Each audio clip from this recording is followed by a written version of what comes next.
예배드리는 가운데 하나님께서 만져주시는 여러분의 마음을 만져주고 여러분의 삶을 만져주고 여러분의 자녀들을 하나님께서 어루만져주시는 그 은혜가 있기를 주님의 이름으로 축복합니다.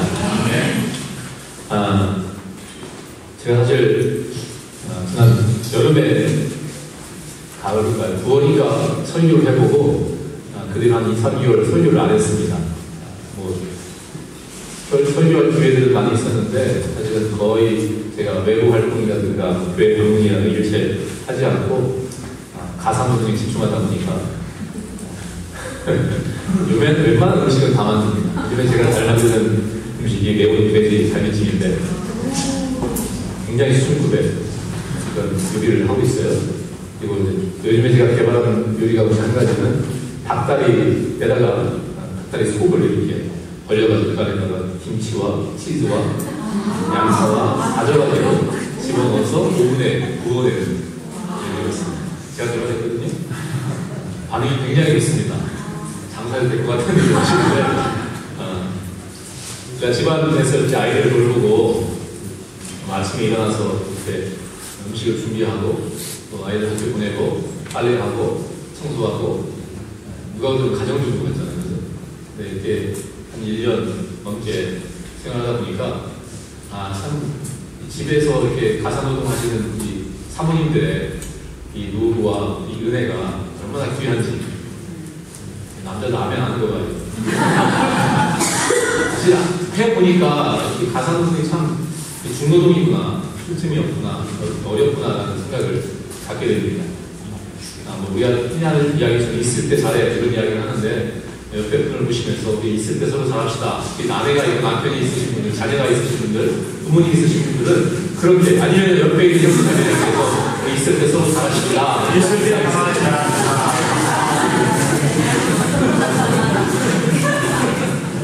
저는 전라북도 무주군 설천면 소천이 514번지에서 태어났고 무주 지난 장수가 이제 어디든 하는 말이 무진장 촌놈이다 하면은 전라북도 무주 지난 장수 출신을 일컬어서 무진장 촌놈이다.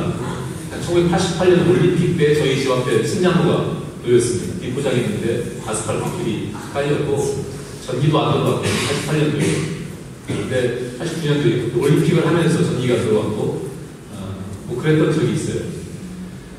제가 살던 그 마을 지역에는 그 병원이 많지 않았습니다. 그러니까 무주 설천이라고 설천면 소재지에 병원이 하나 있었고 저희 동네에는 자그마한 의원이 하나 있었는데 우리가 도시에서 많이 살지 않습니까? 이 프라하도 어쨌든 이 체코에서 가장 큰 도시이고 100만이 넘는 그런 인구가 살고 있는 대도시인데 여러분 도시에서 살고 있는 이유가 무엇일까요? 왜 많은 사람들이 도시로 몰려들까요?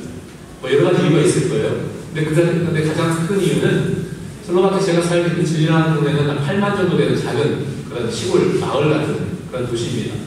근데 살다 보니까 왜 우리가 도시에 사는가, 왜 대도시를 선호하고 서울 수도권 중심에 살려고 하는가 여러 가지 이유가 있겠지만 그 가운데 한 가지는 도시가 주는 편리함 때문이라는 것입니다.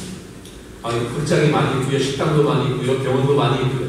제가 오늘 시간에 병원에 대한 이야기를 좀 하려고 하는데 과거에는 사실 제가 어릴 때만 해도 병원을 선택할 수 있는 기준은 그리 많지 않았습니다. 어떤 병원을 선택할까요? 어떤 병원이 좋은 병원일까요? 어떤 병원을 가십니까? 감기 걸렸을 때 집 앞에 가장 가까운 병원을 가십니까? 물론 그럴 수도 있겠죠. 하지만 대개의 경우에는 감기나 그 이상의 중병이 걸렸을 경우에는 좋은 병원을 찾아가게 되어 있습니다. 좋은 의사를 찾아가게 되어 있습니다. 그렇다고 하면 좋은 병원, 좋은 의사의 기준이 무엇인가? 여러 가지가 좀 우스갯소리지만 어떤 분이 그런 이야기를 하십니다. 의사가 개업을 해서 병원을 세워서 돈을 벌 수 있는 방법 3가지가 있는데 첫 번째, 돈이 굉장히 많아서 아주 시설을 삐까뻔쩍하게 잘 차려놓으면은 병원이 돈을 벌 수 있다. 거기에 뜯어가시는 한 분이 있어요. 근데 돈이 없다. 어떻게 하겠습니까? 의대한테 열심히 공부해서 의술을 갈고 닦고 연마해서 정말 최고의 명의가 돼서 개업을 하면은 시설이 좀 부족해도 돈을 잘 벌 수 있다. 없다? 대답을 안 하세요? 있습니다. 있겠죠. 근데 나는 실력도 없고 가진 것도 없고 직불 아무것도 없어요. 어떤 방법이 있을까요? 간호사를 이쁜 간호사를 세워놓는 동감하세요? 왜냐면 저를 봐도 병원을 찾아갈 때 기준이 몇 가지가 있는데, 국내 의료를 찾아갈 때 간호사가 이쁘면 그 병원을 가게 되더라고요. 뭐 숫자가 소리지만 어쨌든 그렇습니다. 우리가 좋은 병원을 선택할 때 아무 병원이나 그냥 마음대로 임의로 가지 않는다라는 거예요. 정말 좋은 병원, 그 병원이 멀리 떨어져 있다라고 할지라도 좋은 시설과 좋은 의료진이 확보되어 있다고 하면 그 길을 마다하지 않고 찾아가게 되어 있습니다. 병원을 잘할 수 있는, 다시 말해서 좋은 병원이 될 수 있는 기준은 그 병에 대해서 정확하게 진단하고 올바른 처방을 내릴 수 있는 실력 있는 병원과 의사를 찾아간다는 거예요. 근데 문제는 이 간단한 것, 이 쉬운 것을 온전히 잘 할 수 있는 병원과 의사가 거의 많지 않다는데 사실 더 큰 문제가 있습니다. 소위 오늘날 한국의 빅3라고 하는 삼성병원, 현대병원, 열세 세브란스 이런 병원들이 좋은 병원인 것은 분명하지만 여러분 그거 아십니까? 그 병원들의 오진율, 다시 말해서 병을 정확하게 진단하지 못하는 오진을 내릴 확률이 30%가 넘는다는 뜻입니다. 삼성병원, 현대아산병원 이런 병원들이 35%에서 40% 정도의 오진율을 기록하고 있습니다. 10명 진단하면 3명 내지 4명은 병을 잘못 진단한다는 것입니다. 제가 군대 있을 때 이런 일이 있었습니다. 제 군대원 가운데 한 사람이 허리가 아파서 진단을 받으니까 3, 4번 추간판 탈출증, 흔히 디스크라고 하죠. 이것 때문에 굉장히 고생을 많이 했습니다. 병원에 입원했습니다. 정확하게 진단을 받고 수술을 하게 되었습니다. 수술을 잘 끝냈습니다. 나중에 이제 퇴원해서 제대를 하고 집에 돌아가서 이제 치료를 받기 위해서 병원에 진단을 받으니까 3, 4번 추간판이 탈출해 디스크 때문에 수술했는데 보니까 4, 5번 추간판을 절제된 거예요. 황당하죠? 그런 일들이 심심치 않게 있습니다. 3, 4번 추간판이 탈출했다. 디스크가 있었다는 정확한 진단을 내렸지만 처방을 어떻게 잘못한 거예요. 수술을 잘못했습니다. 또 어떤 경우에 이런 경우도 있습니다. 어떤 친구가 갑자기 밤에 배가 아파서 막 뒹굴다가 이제 근육대를 찾아가니까 그냥 단순 복통이라도 약을 처방에 주사해 가지고 말았습니다. 밤새도록 배가 아파서 띵띵을 구르다가 아침이 되어서야 군의관이 와서 진단을 해보니까 이게 뭐냐? 맹장이 터져서 문막염이 됐어요. 자꾸 조금만 찌면 될 것을 갖다가 이 문막염 거의 10cm 이상 몸을 째거든요. 결국 목숨을 건지긴 했지만 몸에 큰 털을 남기게 되었습니다.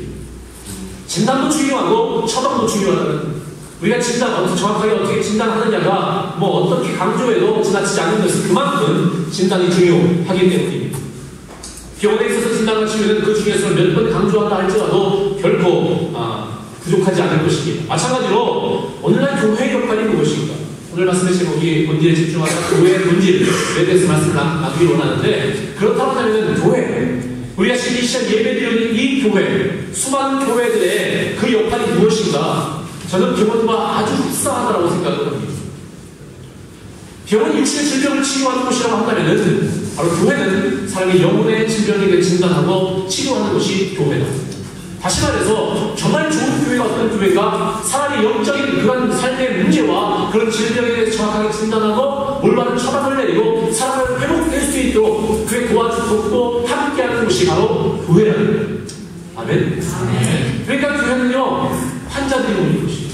교회는 아픈 사람들이 모이는 곳입니다. 마음의 질병이 있고 마음의 상처가 있고 육신의 질병뿐만 아니라 삶의 문제 가운데 고통스러워하고 고민하고 번민하는 그러한 사람들이 모인 곳이 바로 교회라는 거예요. 그렇기 때문에 사실 교회는요 말이 많을 수밖에 없고 어려움이 있을 수밖에 없어요. 이런 노아의 방주를 한번 생각해 보시죠. 노아의 방주는요 그 방주라는 것이 많은 사람들이 그 속에 있어서 사람뿐만 아니라 온갖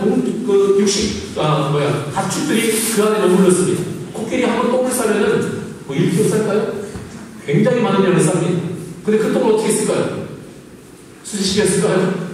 아니요, 그냥 있었어요. 그러니까 그 방주 안이 사실 생각해보면 하루 이틀도 아니고 1년 정도 시간 동안 그 안에서 먹고 싸고 그 냄새와 악취와 수많은 그 동물들이 있으니까 물고 막 그 하는 그 정말 엄청난 혼란이 그 가운데 있었을 것이라고 생각을 합니다. 그것이 방주였다. 굉장히 무모한 장소가 아니라 굉장히 아름다운 그런 장소가 아니라 굉장히 오염되어지고 굉장히 더럽고 굉장히 시끄러운 곳이 구원의 방주였다는 거예요. 다시 말해서 교회가 그런 곳일 수 있다는 것입니다. 그러니까 우리가 신앙생활할 때에 저 사람 왜 저래? 왜 저런 이야기를 할까? 왜 상처를 줄까? 내가 왜 이런 행동을 했을까? 내가 왜 이런 잘못을 했을까? 왜 나에게 이런 상처를 줄까? 그런 생각하지 마세요. 따라합시다. 상처 주는 사람은 없어도 상처 주는 사람은 없어도 상처 받는 사람은 있다. 그러세요? 한번 생각해 보세요. 여러분, 집안에 시어머니와 며느리가 있습니다. 며느리가 이야기합니다. 자기가 우리 시어머니들이 상처가 됐다. 어떻게 시집살이한다고 이야기합니다. 형님 어떻게 그럴 수 있습니까? 어머니 어떻게 그럴 수 있으세요? 근데 보세요. 상처 받았다고 하는 사람이 있는데요. 정작 상처 줬다고 하는 그 시어머니 뭐라고 합니까? 나만 하는 시험이 있으면 나오라고 해요. 그죠? 다 그렇게 이야기해요. 상처받은 사람 분명히 있는데 상처 준 사람은 없어요. 다시 말해서 내가 시험으로 받느냐, 문제로 받느냐, 받지 않느냐의 문제라는 거예요. 그러니까 내가 그 문제를 받으면요, 그것이 그 시간부터 문제가 됩니다.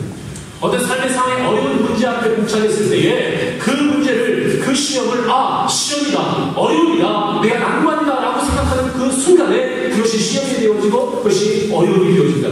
하지만 어떠한 시험과 어려움도 충분히 극복할 수 있어. 이건 시험도 아니야, 문제도 아니야 라고 생각하는 사람에게 그것이 내게 시험거리, 문제거리가 되지 않는다는 거예요. 우리가 어떤 관점으로 바라보는가. 이런 면에서 볼 때에 사도행전 3장은 매우 중요한 말씀을 기록하고 있습니다.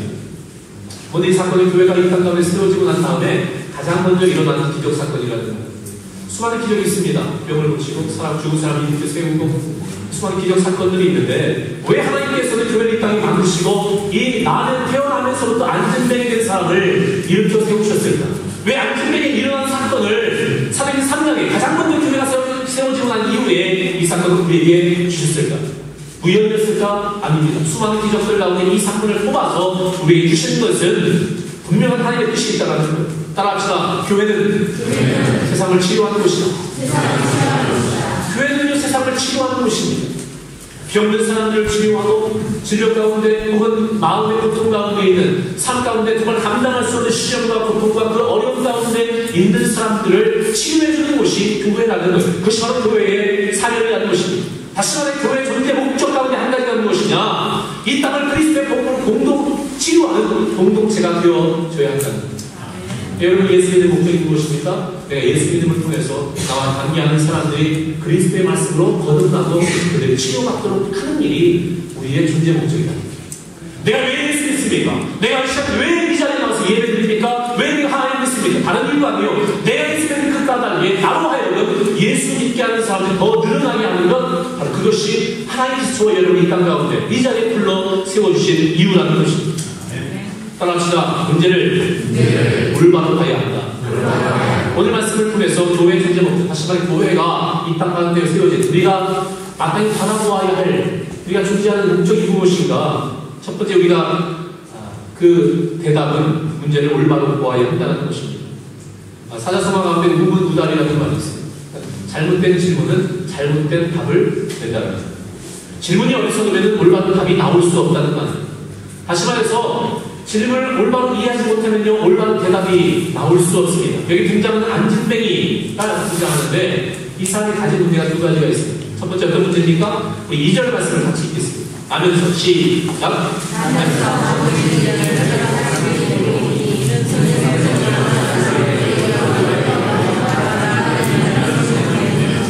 아멘.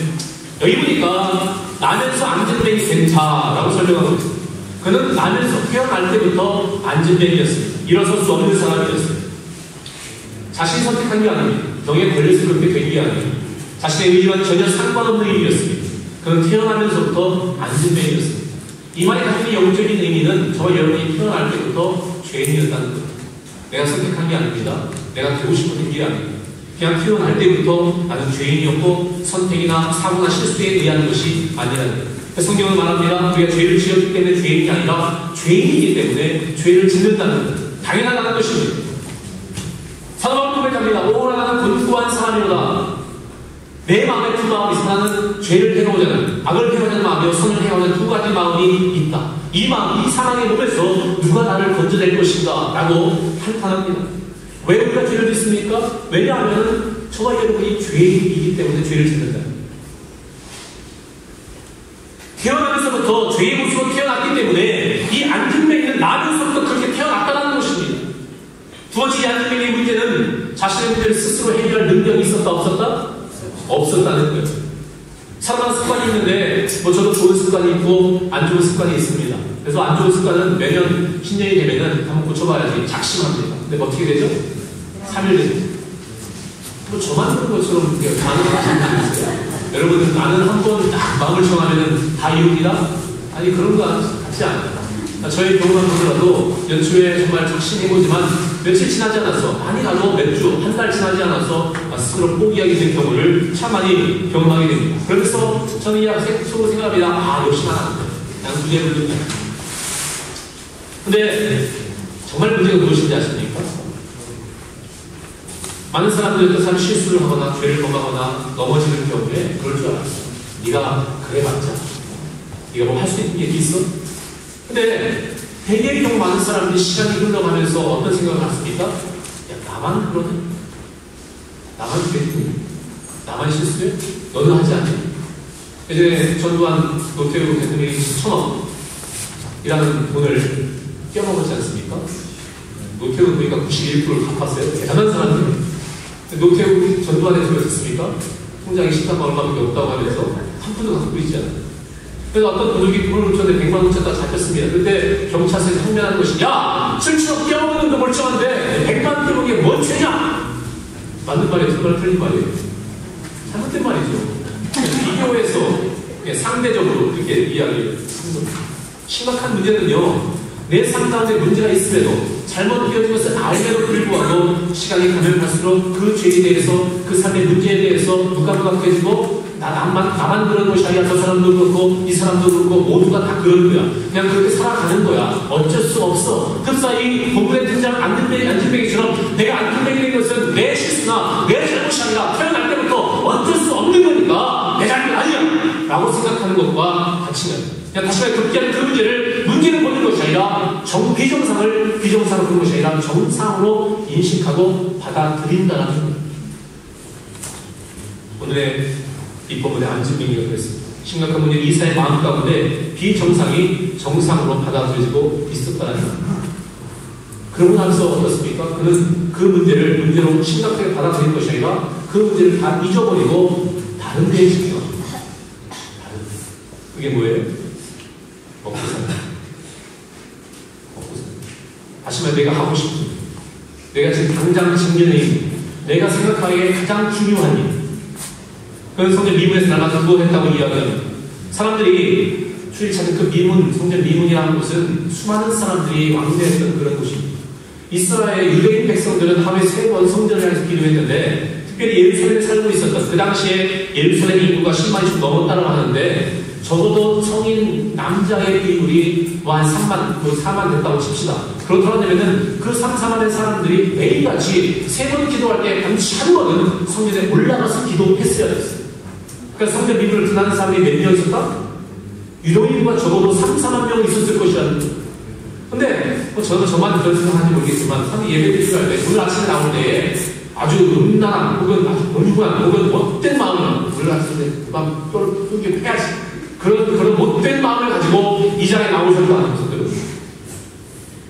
한 번도 안 되시네. 그럼 오늘 그때 내가 오늘 뭐 잘못했어. 아내하고 싸우고 남편하고 싸우고 쉽게 하면서 자기 전에 막 쏟아붓고 막 그런 안 좋은 마음이었지만 그래도 나오면서 하나님 위로해 주시겠지, 트임 주시겠지, 예배 잘 드려야지 그런 마음을 가지고 나오셨다. 없으세요? 솔직히 했으면 좋겠어요. 나올 때 아무 생각 없이 나온 게 아니라 그걸 예배 드리면서 하나님의 은혜를 아마 사모하면서 뭔가 얻고자 하는 마음으로 나오셨을 거예요. 이 안진뱅이 앞에 있었던 수많은 막내했던 사람들이 성전에 기도하러 올라가면서 어떤 마음을 품었을까? 아마도 경건한 마음을 품었을 것입니다. 부정적인 생각이 아니라 긍정적인 생각. 내 마음의 소원을 하나님 들어주시겠지? 라는 그런 마음을 가지고 그 길을 오고 갔을 거라는 거예요. 대개 예배 드리려 할 때 사람들이 경건한 마음을 가지 않습니까? 그래서 저는 생각해볼 때 이 안진뱅이가 그 앞에 기도를 할 때에 하루에 얼마쯤 벌었을까? 그런 생각 했었어요. 어쩌면 이 안진뱅이는 어떤 날은 내가 안진뱅이로 태어나서 이 자리에 앉아서 구걸했다는 사실로 인해서 감사했을지도 모르겠습니다. 하루 벌어들인 그 수입을 보면서 야 오늘 짭짤하네? 라고 생각하면서 감사했을지도 모르겠다. 이 안진뱅이의 진정한 문제는 자신의 문제를 올바로 보지 못하는 영적인 무지에 있었습니다. 사실 저의 삶을 이렇게 돌이켜보더라도 지금도 마찬가지입니다. 정말 내 삶 가운데 가장 큰 문제는 내 삶 가운데 펼쳐진 수많은 문제들을 올바로 직시하지 못하는, 바라보지 못하는데 더 큰 문제가 있는 것 같아요. 제 아내가 위암을 발견하고 수술하고 항암 치료하고 또 지난 4월에 소중한 한 1년 반, 한 2년 정도 시간이 지나가면서 항상 제가 거기에 대한 고민을 했습니다. 내 앞에 던져진 삶의 문제를 어떤 시각으로 바라볼 것인가. 사실은 굉장히 제가 생각하는 하나님의 뜻과 하나님이 생각하는 하나님의 뜻이 있는데 이 두 가지가 전쟁합니다. 상충합니다. 그래서 부딪힙니다. 하나님께서 이것을 원하시는 것을 알매도 불구하고 내 마음 가운데 내가 원하는 게 있어요. 하나님 고쳐주시기 원합니다. 하나님 이 문제 이렇게 해결되기 원합니다. 근데 하나님은 아니야 라고 말씀하시는 부분도 있어요. 하나님 이런 직장에 취업하기 원합니다. 근데 하나님은 그거 아니야 라고 말씀하실 때 있어요. 그럴 때 어떻습니까? 우리는 거기에 끊임없이 기도합니다. 그럼에도 불구하고 하나님 허락해달라고, 그 길을 열어달라고, 사랑을 붙여달라고, 그 길들을 열어줄 것을 우리가 간구하고 기도합니다. 그게 기도 아니겠어요? 그게 소원 아니겠습니까? 근데 어떻습니까? 시간이 지나다 보면은 착각해요. 내가 원하는 이 뜻이 하나님의 뜻인 것처럼 착각하고, 이것은 하나님의 뜻이야 라고 바라보기 시작하는 이 흡사히 안전뱅이처럼 정말 문제는 다른 데 있는데 그 문제는 외면하고 차선에 두 번째로 좋은 것에, 내가 좋아하는 것에, 내가 관심 있는 것에 집중하게 되더라는 것입니다. 이 안전뱅이 자체가 문제가 아니라고 말씀합니다. 실제적인 문제는 영혼의 문제와 그 자신의 심각한 문제를 직시하지 못하고 그저 사람들이 던져준 몇 푼에 의지하면서 바라보면서 하루하루를 살아가고 있었다는 겁니다. 이것이 우리 오늘날 많은 그리스도인 기독교가 비판받는, 어쩌면 저와 여러분의 모습일런지도 모르겠습니다. 이런 문제가 있다고 한다면 이것이 우리가 언제 바라보아야 할 우리 자신의 문제라고 한다면 올바른 해결책을 찾아야 되지 않겠습니까? 정확하게 진단 내리는 것도 중요하지만 올바른 해결책, 처방이 중요한데 이 문제에 대한 올바른 진단도 중요한데 올바른 치료가 매우 중요합니다. 이것에 대해서 성경은 너무나 분명하게 오늘 말씀을 통해서 저희에게 말씀하고 계십니다. 2절 말씀 아까 읽었는데요. 나면서 안전뱅이 문제를 사람들이 메고 보니 이는 성전에 들어가는 사람들에게 어떻게 하기 위해서? 구걸하기 위해서 성전 미문이라는 데 앞에 두는 것이었습니다. 사람들은 날마다 그를 어깨에 메어서 성전에 들여다 놓았습니다. 근데 이 일이요 결국 쉬운 일 아닙니다. 우리 40년 동안을 그 하루도 비가 오나 눈이 오나 빠짐없이 그 안전뱅이를 친구들이 메고 와서 내려놓고 다시 메고 집으로 돌아간다는 거예요. 굉장히 좋은 이웃들입니다. 굉장히 칭찬받아 마땅한 사람들입니다. 네, 보세요. 정말 이 안전뱅이의 문제가 뭡니까? 정말 문제가 안전뱅이라는 사실이에요. 일어날 수 없다는 그것이 가장 큰 인생의 문제입니다. 그런데 아까 말씀드렸지만 이것은 어쩔 수 없는 사고나 실수 일어나는 것이 아니라 그냥 어쩔 수 없이 그렇게 되어진 일들이기 때문에 내 힘으로 할 수 없는 어찌볼 수 없는 그런 일이기 때문에 책임하는 겁니다. 문제를 받는 것이 아니라 다른 것에 집중합니다. 그것이 무엇이에요? 오늘 말씀해 보니까 무엇하기 위해서? 구걸하기 위해서. 병낫기 위해서가 아니라 그 안전뱅이를 일어서게 하기 위해서가 아니라 그 성전 미문에 내려가는 모든 것을 그런 말이냐마 너 어쩔 수 없으니까 이왕 배리범이니까 먹고 사야 되지 않겠냐. 그래서 그러다가 구걸하기 위해서 내려놓았다는 거예요. 교회가 구제해야 됩니다.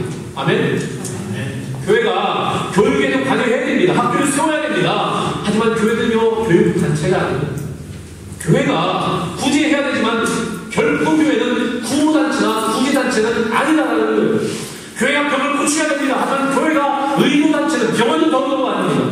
교회가 스스로 개혁해야 되고 정의를 실현해야 되지만 개혁단체나 정의 실현단체는 더더욱 아닙니다. 이것은 많은 안전뱅이를 성전 미문의 앞에 내려놓는 그 일, 그 이상의 이하도 아니라 오해하지 마시죠. 교회가요, 구제하지 말아야 된다는, 교육하지 말아야 된다는, 세상을 기억하는 어떤 정의를 실현하는 그런 일에 등한시 해야 된다는 그런 이야기가 아니에요. 물론 중요합니다. 하지만 정말 중요한 것은 왜 우리가 그 일을 해야 되는가? 왜 우리가 구제해야 되는가? 그 이유와 목적이 분명해야 되는가? 무엇 때문에? 그 일을 통해서 세상 영혼을 구원하기 위해서. 아멘.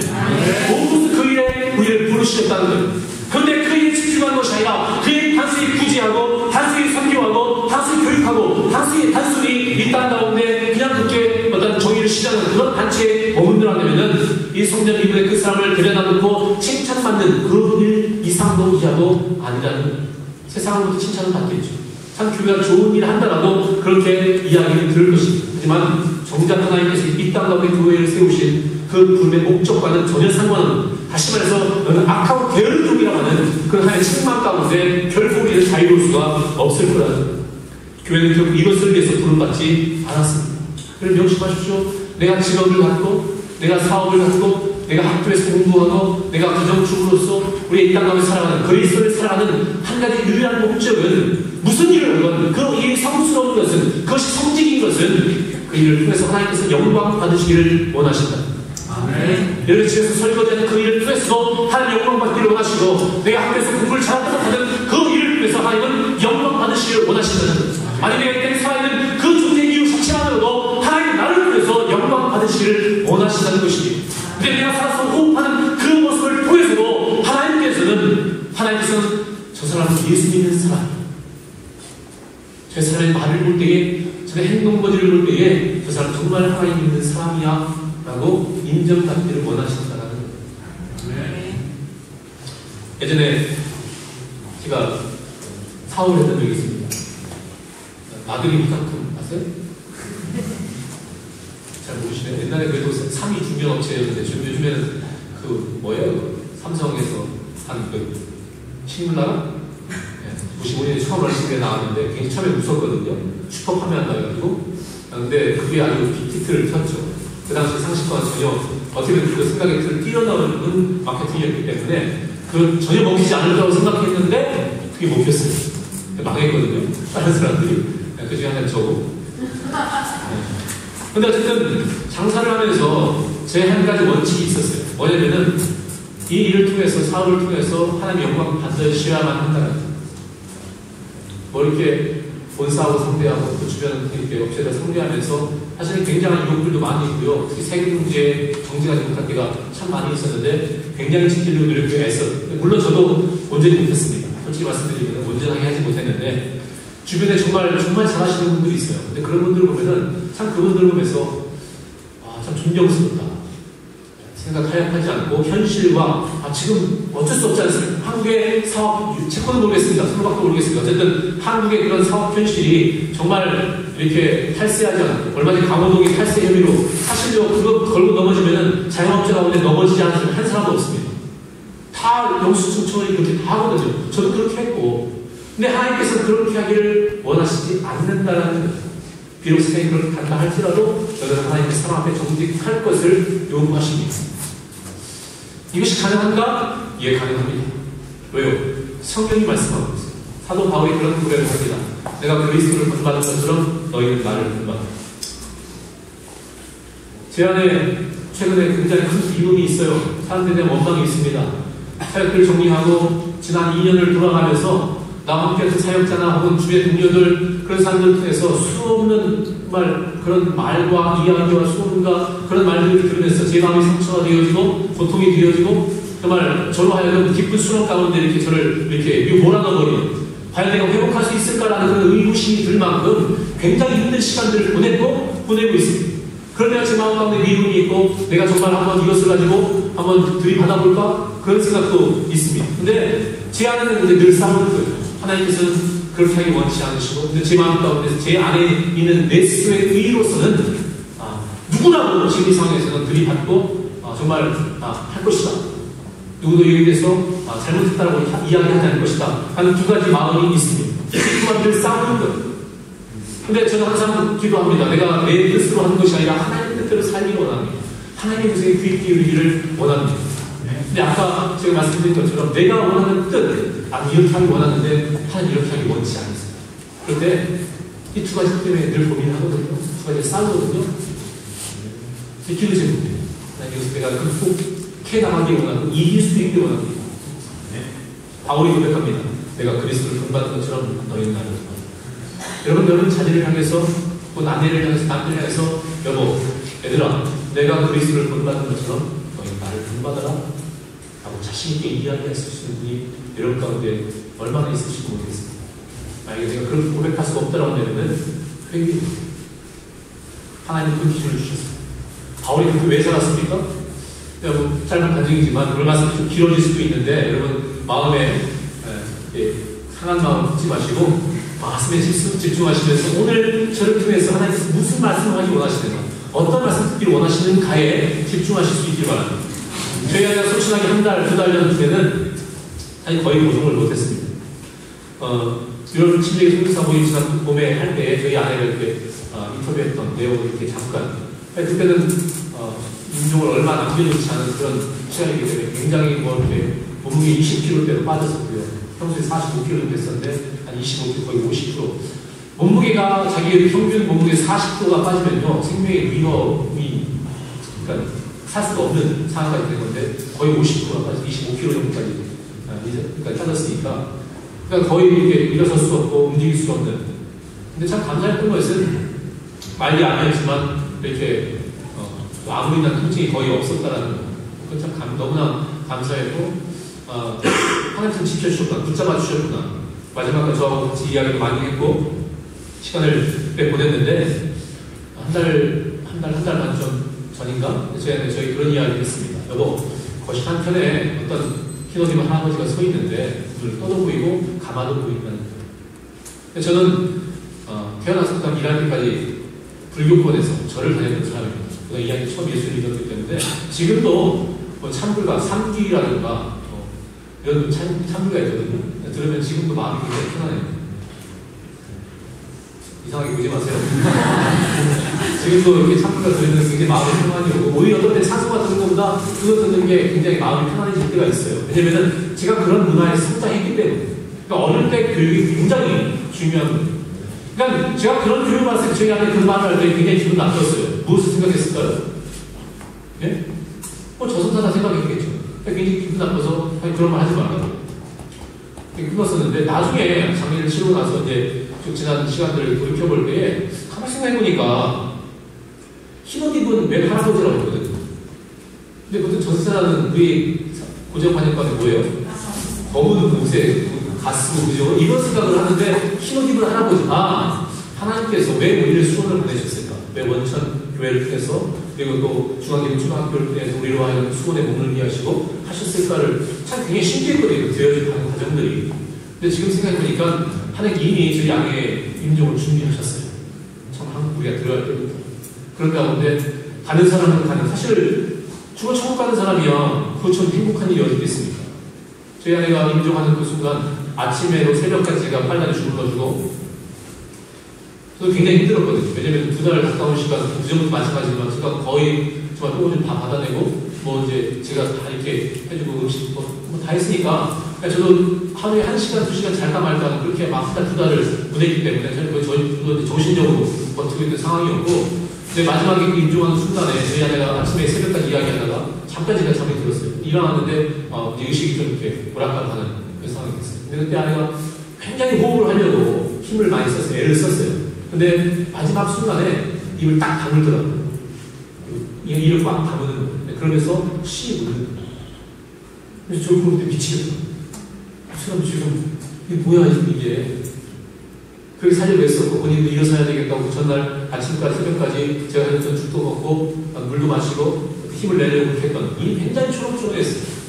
보통 말기 암 환자들 예전에 신방해보면 한 달, 2달 남으신 분들은 거의 정신이 오락가락해요. 제정신이 아니에요. 그 고통 때문에 또 그렇지만 굉장히 힘들어하고 어려워하는 저희 아내는 마지막 한 달, 2달이 굉장히 초롱초롱하고 굉장히 맑았어요. 그래서 본인도 일어서야 된다, 하나님 보실 것이라는 그런 확신이 있었고, 기도했고, 그런 모습이었기 때문에 너무나 제가 볼 때는 너무 갑작스럽게 허무하게 떠나갔어요. 근데 웃으면서 갔어요. 나중에 하나님께서 저를 깨닫게 하시는데, 그런 거 같은 것 같아요. 육신 연약해져감을 통해서 영이 살아납니다. 다시 말해서 그 육신이 강성했을 때, 내가 하고 싶은 것이 있고 내 안에 욕심이 있고 내 안에 꿈이 있을 때, 비전이 있을 때는 육신을 가지고 이 땅을 바라본다는 거죠. 다시 말해서 모아야 할 것을 보지 못하고 보지 않아도 되는 것에 더 집중합니다. 근데 육신이 연약해져가 없습니까? 영이 날마다 새로워집니다. 그러면서 그전에 보지 못했던 것을 보는 천사를 보고, 마지막 순간에 그 내 남편의 목소리, 자녀의 목소리를 들으면서 살아야 되겠다 호흡을 애쓰고 노력을 애쓰다가 마지막 순간에 하나님께 천국을 보여주셔요. 그 천국을 보는 그 순간 이거 아무것도 아니에요. 이해가 됐습니다. 이해가 되십니까? 그 순간 웃을 수 있었던 거예요. 아, 내가 가야 할 저런 곳이고 내가 가야 할 곳이고.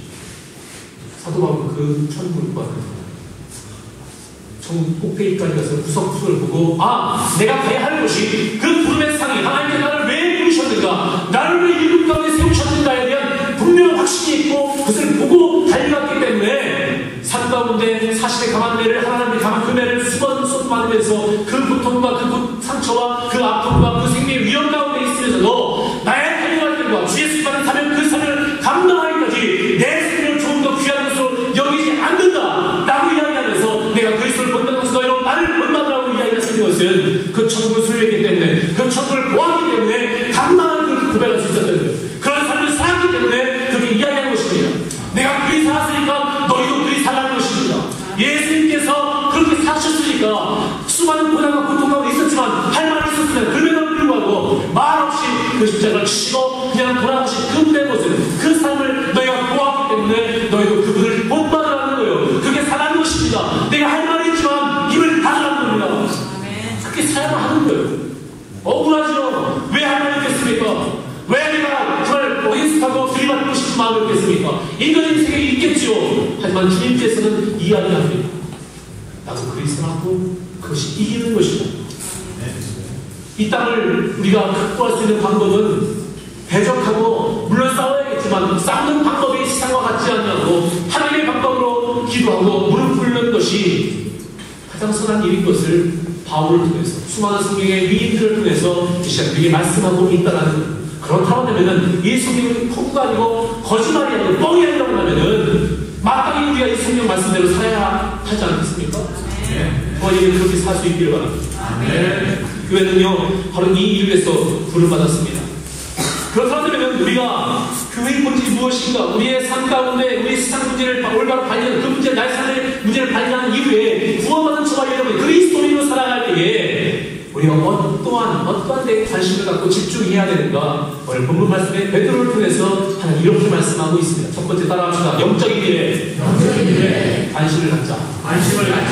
4절 말씀 보겠습니다. 같이 읽습니다. 4절 베드로가 시작. 아멘. 수많은 사람이 속에 오고가 있었습니다. 안주뱅이는 그냥 그 줄이 앉아서 지나가는 사람들의 그 발걸음 소리만 들어도 그냥 그 액션만 보아도 아, 그 사람이 내게 직선을 할 것인가 말 것인가, 수위 있을 것인가 없을 것인가 그냥 금방 파악할 수 있을 것입니다. 하여튼 저도 이렇게 유럽을 오고 가면서 무릎 꿇고 눈밭에 하면서 이렇게 구걸하는 분들 있지 않습니까? 그분들을 이렇게 볼 때마다 거의 빠지지 않고 제가 뭐 인류라고 이렇게 적선을 하는 편이에요. 근데 하면서 인류를 빼가지고 주면서 야, 나를 좀 봐. 나 지금 너한테 돈 주는 거야. 너 고마워해야 돼. 하고 하는 사람 있을까요? 대개의 경우 그냥 얼마 못하니까 미안하니까 그냥 얼른 듣고 그냥 갈 걸음을 제출합니다. 그 돈을 받는 사람도 지나가는 사람 빨리 쳐다보면서 야, 너 좀 나 이렇게 어려우기 힘드니까 좀 그냥 적선 좀 해. 라고 요구하는 거지는 없습니다. 그렇죠? 서로 미안하고 서로 감사하는 마음이 그냥 그 안에 있는 거예요. 근데 오늘 말씀이니까 베드로와 요한으로 더불어 주목하여 우리를 보라. 이 베드로와 요한이 그 안진뱅이에 섰는데 한참을 서 있었던 것 같아요. 이 안진뱅이가 물고기에서 구걸을 하고 있다가 가만히 보니까 두 사람이 섰는데 한참을 안 가고 서 있는 거예요. 어떤 사람이 고개를 숙이고 있다가 고개를 잠깐 들었지 않았을까. 그래서 그 베드로와 눈과 눈이 딱 마주친 그 순간, 그죠? 그 순간 베드로가 한 말이 우리를 보라. 헬라 말은 블라디폰 베이스 테마스라는 말인데 이 말은 우리를 보라. 그냥 쉽게 하는 이야기가 아니라 굉장히 명령통의 어조로 강하게 우리를 보라! 그냥 한 말입니다. 아주 강하게 한 말. 왜 그렇게 이야기했을까? 주님께서도 그냥 설교하지 않고 귀 있는 자는 들을지어다. 귀가 없어서 그렇게 말씀하셨을까요? 믿음은 들으면서 난다라고 성경이 말씀하고 있어요. 그러니까 들어야 할 소리를, 보아야 할 것을 보는 것 너무나 중요하기 때문에 이 안중뱅이 성경 가까이 있었습니다. 하나님과 아주 가까이 있었고 수많은 예배자들 틈바구니에 끼어 있었습니다. 하지만 그의 오직 관심은 한 푼 돈이었다는 것. 도대체 그 성전에 누가 들어가는지, 어떤 이유에, 어떤 까닭에 그들 예배를 드리는지 거기에는 전혀 관심이었고 그냥 그 앞에 앉아서 오고한 사람들의 돈 몇 푼에 의지하면서 내 인생을 살아가는 그냥 그것에 관심을 갖고 집중하고 전혀 관심 없는 인생을 살아가고 있었다는 걸. 그래서 베드로는 그 안전에게 먼저 영적인 안심을 불러일으키기를 원했던 겁니다. 우리를 보라!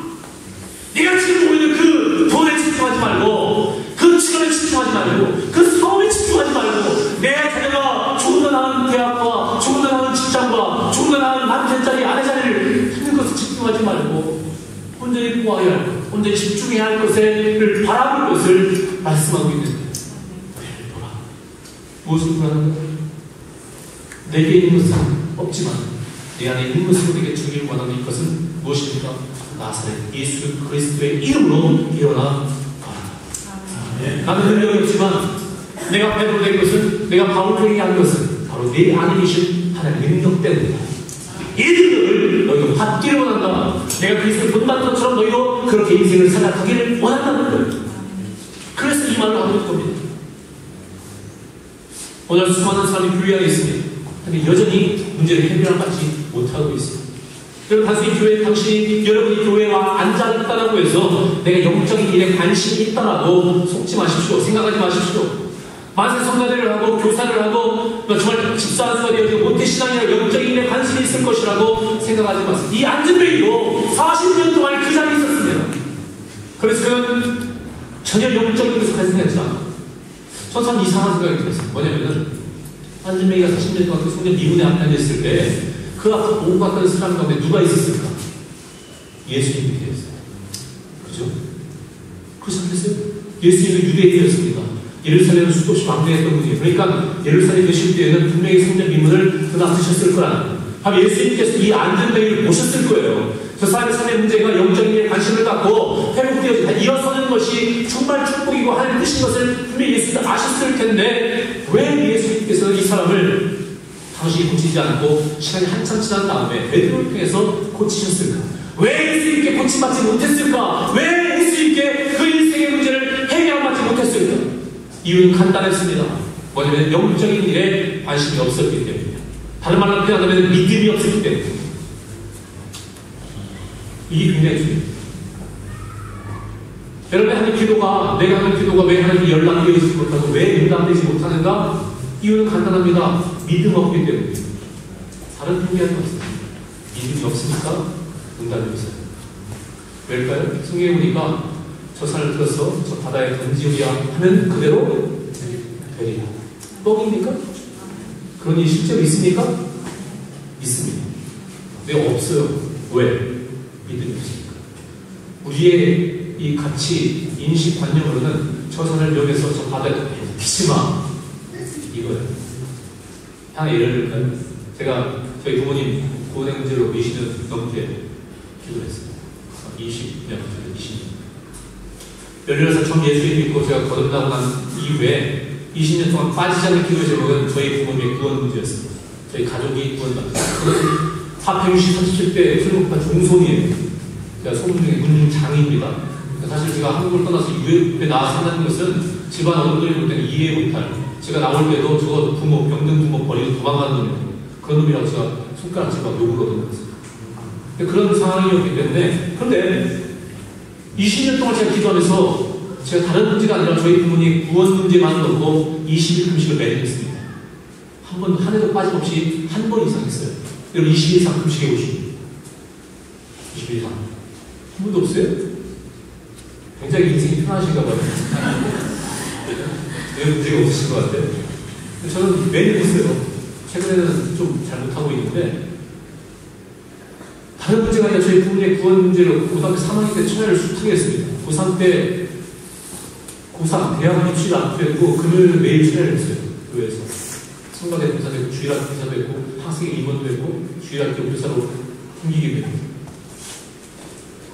그렇게 기도했는데, 20년 만에, 2008년도에, 저희 부모님 교회를 처음 나가게 됐어요. 아멘? 아멘. 남일 아니라도 아멘만 하시는 얼마나 기쁘겠습니까? 20년이 드디어 하나님이 하셨다. 부모님 같이 모였습니다. 한국에 학생들 같이 이야기하는 저희 아버님이 이런 이야기 하시면 이런 말씀 하십니다. 지금은 매년 한 10회 이상 매년 성경을 이렇게 통독을 하세요. 이게 끝도 10번 통독하는 게 쉬운 게 아니에요. 네, 그렇게 하시면서 이제 제가 이렇게 말씀하십니다. 이상하다는 거. 뭐가 이상하냐니까, 아니 새벽 기도를 나오는데, 사람들이 나오는데 왜 그런지 이해가 안 되는데, 뭐가 이해되냐? 나오려면 제대로 나오지. 왜 나오다 말다 나오다 말다 그러네. 공감을 못하시는 분들이 굉장히 많은 것 같아요. 또 한 가지 이해해야 되는 게 이게 뭐냐, 성가대를 하는데 옥수수 이빨 빠진 거 뭐냐, 하다 말다 그러네. 자기 이해를 못하겠네. 왜냐면 저희 아버님이 불교 대전에 가면은 그 대평리라고 하는 조치원 쪽에 금강대도라는 큰 절이 하나 있어요. 그 절에서 무주 본원장을 하시는 분, 지금 의회로 하면은 지교 협력교회 담임 목사입니다. 또 거기에 본통을 재정을 담당했던 분이었기 때문에 사실 그 레벨이 굉장히 높으신 분이었어요. 그러니까 웬만한 성경을, 거기도 성경이라고 하는데 성경을 다 빼고 있고, 저도 사실은 지금도 많이 기억을 하거든요. 많이 외우고 있고. 그랬던 분이었으니까, 그런 준비가 열심히 있었던 분이니까 이게 교회로 바꾸고 난 다음에 그 열심히 그대로 보내요. 새벽 기도 계속 100일 작전 기도 오시고 그렇게 하시거든요. 제가 그랬어요. 당연하죠. 아버님 말씀이 맞는데 60년 안에서 그런 거니까 기도해달라고. 근데 그 얘기 끝나고 집에 돌아와서 아내하고 이런 이야기하는데 너무 감사한 거예요. 아니, 우리 아버지 입에서 저런 이야기가 나온다는 것이, 우리 가정에서 이런 교회에 대한 이야기를 할 수 있다는 것이 정말 꿈만 같은 거예요. 너무나 감사했어요. 그날 밤 꿈을 꾸는데, 제가 그렇게 생각을 해봅니다. 꿈 가운데. 아니, 저희 이런 말씀을 했어요. 너무 감사해요. 제 안에 일어나는 생각이 뭐냐면, 야, 이 4가지 없는 놈아 하시는 거예요. 저에게 무슨 말씀이십니까? 너는 정말 싸가지 없는 놈이다. 왜요? 너는 부모님의 구원을 기도했지만 한 번도, 단 한 번도 믿음으로 기도했던 적 없다 하시는 거예요. 앞뒤 가세요? 20일 금식 기도하니 믿음 없이 기도합니까? 한 20번 했을 거예요. 20일 금식 기도. 부모님 구원 문제만 나고 40일 못하겠다. 40일 도전하다가 30일 되니까 죽어가더라고. 그래서 포기했습니다. 이 식으로는 할만해요. 한번 해보면 할만한데, 또 믿음 없다니 무슨 말씀이십니까? 근데 그 꿈과 하나님께서 저에게 수많은 필요성 보여주시고, 어떤 걸 보여주시냐면 이런 걸 보여주시고, 제가 금식을 하고 출연을 하고 나올 때 저는 그때 전혀 깨닫지 못했어요. 근데 제 무의식 가운데 어떠한 생각이 있었냐면, 야, 마귀가 준 생각이죠. 이 아버지가 예수 믿을 수 있겠냐? 근데 가만히 생각해보니까 정말로 그랬어요. 정말로 그 생각을 했고, 그럴 때마다 제 마음 가운데 있는 생각은 다른 사람 몰라도 우리 아버지는 조금 힘들었습니다. 한 번도 믿음을 기대했던 적이 없어요. 제 안에 저희 부모님에게 교회 성도님께 설교하면서 제가 회개했습니다.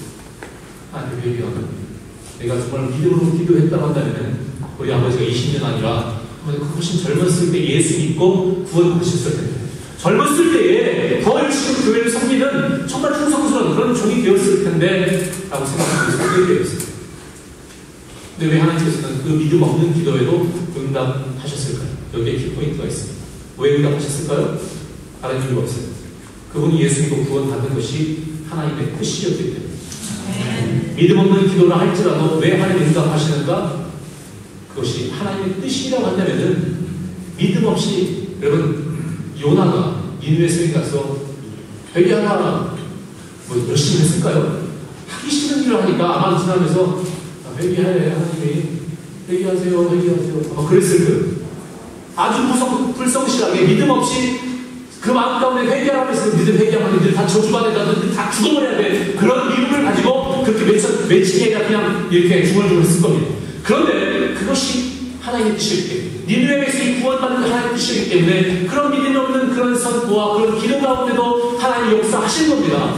내 믿음 없는 기도 가운데도 하나님 역사하신 것은 바로 그분이 예수 믿고 구원받는 것이 하나님의 뜻이기 때문에 하나님 역사하신 거예요.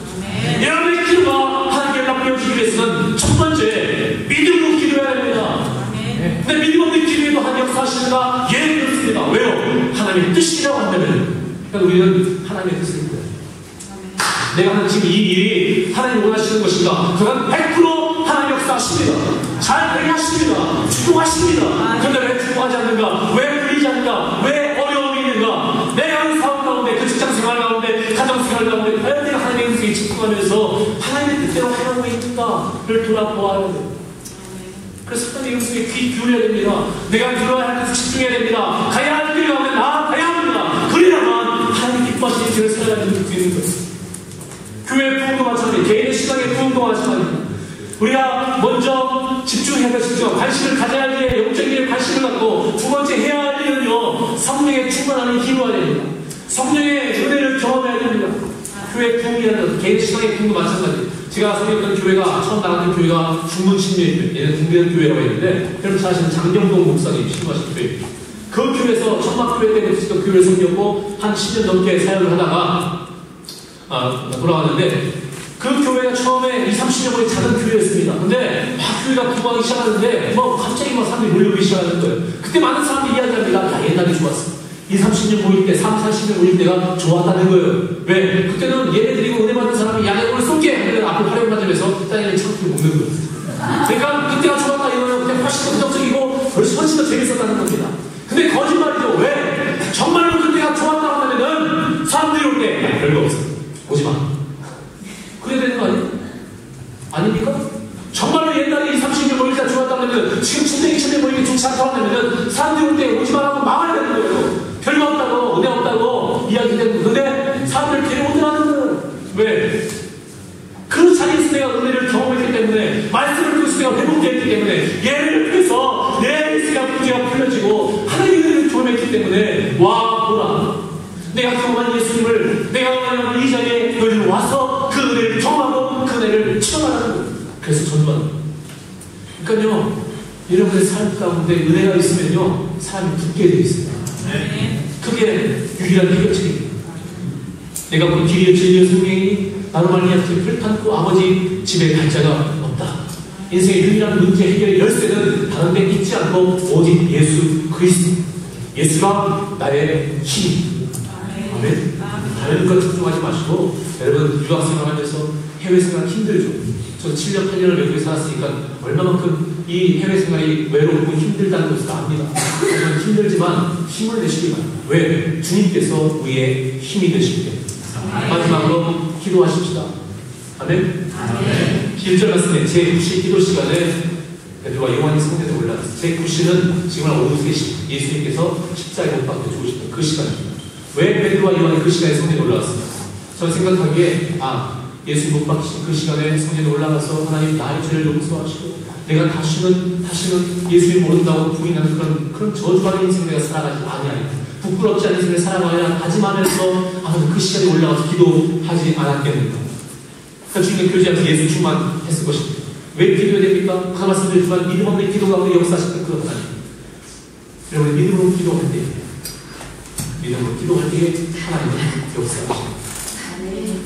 저희 아내가 떠나간 이후에 저희는 개인적으로 굉장히 힘든 시간을 보냈고 지금도 마찬가지이지만 제가 가야 할 목적지는 더 분명해졌습니다.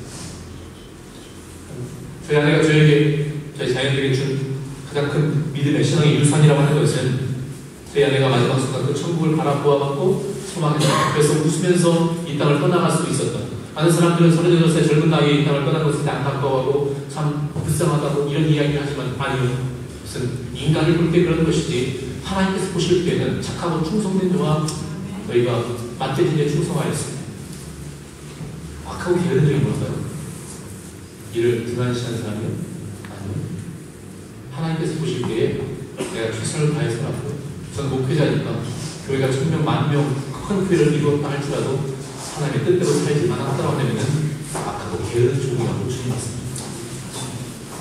그러니까 여러분 욕심을 가져야겠죠. 큰 비전을 품어야겠죠. 그러니까 그것보다 우선되는 것은 하나님의 뜻이, 다시 말해서 하나님의 각본이 무엇인가, 내 인생을 통해서 하나님의 디자인이 무엇인가를 발견하는 게 1000만 배 이상 중요합니다. 여러분 연예인들이 애드립 하지 않습니까? 그죠? 예능 프로를 많이 하니까 순간순간 기질을 발휘해서 전혀 대본에 없는 작가가 써주지 않는 글을 가지고 이렇게 한마디 내뱉었다가 잘 되는 경우도 있지만 굉장히 길이 썰렁해지고 망치는 경우도 있어요. 하나님께서 저와 여러분에게 대본들을 주셨어요. 인생을 이렇게 살아가요. 이것이 너에게 최선이고 가장 복된 길이다라고 디자인해 주셨어요. 많은 사람들이 그 대본대로 살지 않고 자기의 대본을 가지고 그렇게 살아갑니다. 그러다 보니까 어려움을 겪고 결국 마지막 주님 앞에 섰을 때에 착하고 충성된 종이 아니라 악하고 게으른 종이라고. 그런 의미에서 볼 때 저희 아내는 제가 그리스도인 남편이 아니라 그리스도인도 저희 아내의 삶을 이렇게 회고해 보면 누구보다도 하나님의 충성된 하나님의 사람, 내가 과연 그렇게 살 수 있을까? 아니요라고 이렇게 대답할 수 없는 그런 인생을 살았던 사람이 있어요. 만약 하나님께서 그 사람을 그렇게 인정하지 않는다면 저는 예수 믿고 싶은 마음이 없습니다. 너무나 제가 저희 아내의 삶을 잘 알고 있었기 때문에 저는 그렇게 자신 있게 이야기할 수 있어요. 그런 그 사람이 마지막 바라보는 그 천국, 아내 측이 그렇게 이야기하는 것. 당신이 지금 내가 떠나간 것으로 인해서 당신과 딸과 아들이 가족들이 슬퍼하고 안타까워하지만 그 마음을 모르는 건 아니지만 내가 지금 본 저 천국을 당신도 본다라고 한다면 결코 아프거나 상처가 되거나 괴롭지 않을 것입니다. 당신도 저 천국을 보기를 원한다고 저에게 이야기하는 겁니다. 사실 내가 모아야 할 것을 보면요, 문제가 안 돼요. 저도 그렇습니다. 근데 안타까운 것은 그 천국을 못 봤다라는 머리로만 믿음으로만 바라볼 뿐이지 그 천국의 실체를 우리는 경험한 적도 없고 본 적이 없기 때문에 바울은 보았기 때문에 모든 것들을 감당한 거예요. 기뻐하는 겁니다. 감사하는 겁니다. 그렇게 살았기 때문에 내가 그리스도를 본받은 것처럼 너희 나를 본받으라라고 이야기합니다. 천국을 소구할 수 있게 눈으로 직접 볼 수 있기를 주님으로 축복합니다. 저희 아내가 마지막 가면서 보아를 바라보는 그 천국, 우리에게 준 가장 큰 유산은 바로 그 천국을 바라볼 수 있도록 그 통로를 열어주었다는 거예요. 그래서 내가 가야 할 목적지가, 내가 가야 할 일이 더욱더 이전보다 더욱 뚜렷해졌고 분명해졌기 때문에 저는 그 길을 갈 거예요. 지금 힘들지만 어렵지만 결국은 이 자리에서 일어설 것이고 극복할 것이고, 그래서 결국은 하나님의 뜻대로 내 인생을 하나님이 원하시는 그 계획대로 살아갈 것이라고 저는 그렇게 기도합니다. 여러분도 그러한 인생을 살아갈 수 있는 주님을 축복합니다. 체코프랑 안에서 우리 사랑 박상우 목사님과 이 교회, 하나님께서 세운 이 교회를 통해서 이 체코 땅에 수많은 한인들과 현지인들 가운데 그리스도의 복음을 증거하는, 그래서 어떻습니까? 우리가 무슨 일을 해야 됩니까? 바로 우리가 먼저 문제, 영적인 일 관심을 갖고 성령의 충만한 힘을 입고 기도하고 무엇하자는 겁니까? 예수 전하자. 예수 전하자는 것입니다. 예수 믿는 사람들이 이 땅 가운데 더욱더 많아지게끔 전도의 삶을 살아가자라는 것입니다. 그 인생을 살아갈 때에 저와 여러분이 하나님께 인정하고 칭찬받는 그런 교회와 성도와 가정이 될 줄로 믿습니다. 그렇게 인사하시면서 우리 예수님을 증거하는 인생을 살아갑시다. 그런 삶을 살기를 바랍니다. 서로 격려하고 축복을 마치겠습니다. 기도하겠습니다.